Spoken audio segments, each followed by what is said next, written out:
భర్త తన మాటే వినాలంటే భార్య ఏం చేయాలి? సింపుల్‌గా మన భాషలో చెప్పాలంటే భర్తను కొంగున కట్టుకోవటం ఎలా? Very interesting and important question కదా! ఈ క్వెషన్స్‌కి ఆన్సర్స్ మన అమ్మ, అమ్మమ్మ అందరూ చెప్తారు కానీ, ఐదుగురు భర్తల్ని కొంగున కట్టుకున్న ద్రౌపది చెప్పిన సూత్రాలు ఎప్పుడైనా విన్నారా? లేదు కదా! మరి ఆ సూత్రాలేంటో వివరంగా చెప్తాను, ఫాలో అవ్వండి.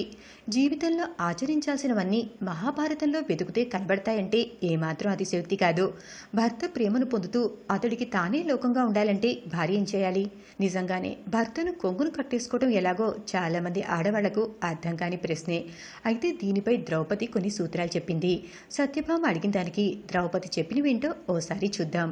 భర్తకు సంబంధించిన వ్యక్తిగత విషయాలు ఎవరి వద్ద భార్య చెప్పకూడదు. అలాగే దాంపత్య రహస్యాన్ని కూడా పంచుకోకూడదు. భార్యాభర్తల మధ్య 100 విషయాలుంటాయి. మంచి చెడు ఏదైనా ఇద్దరూ కలిసి పరిష్కరించుకోవాల్సినవి బయట పెట్టకూడదు. కొందరు భర్తలు తమకు లొంగాలని కోరుకుంటారు భార్యలు. అందుకు నానా రకాలుగా బిహేవ్ చేస్తారు. కొందరు భార్యలు ఆగ్రహంతో, గర్వంతో భర్తను తమ ఆధీనంలో ఉంచుకోవాలని ప్రయత్నం చేస్తారు. కానీ ప్రేమతో ఆకట్టుకున్నట్టుగా వేరే ఏ ఎమోషన్స్తోనూ భర్తని ఆకట్టుకోలేరు.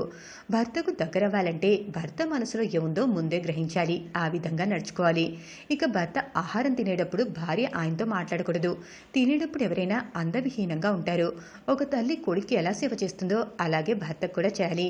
భర్త ప్రేమను సంపూర్ణంగా పొందాలంటే ఉదరం ద్వారా పొందాలి. అంటే పొట్ట ద్వారా అన్నమాట. ఇంకా వివరంగా చెప్పాలి అంటే భర్తకు కమ్మని వంట చేసి పెట్టడం ద్వారా ప్రసన్నం చేసుకోవాలి. భర్తను ఎప్పుడు కూడా కటువైన మాటలు మాట్లాడకూడదు. భార్య తన ఇంటి ఆవరణలో బయట ఉండరాదు. ఉదయాన్నే మొహం కడుక్కోకుండా భర్తతో భార్య మాట్లాడకూడదు. ఇతరుల ముందైనా ఇంట్లో అయినా పెద్దగా పగలబడి నవ్వకూడదు. ఇది భర్తలకు అస్సలు నచ్చని విషయమట.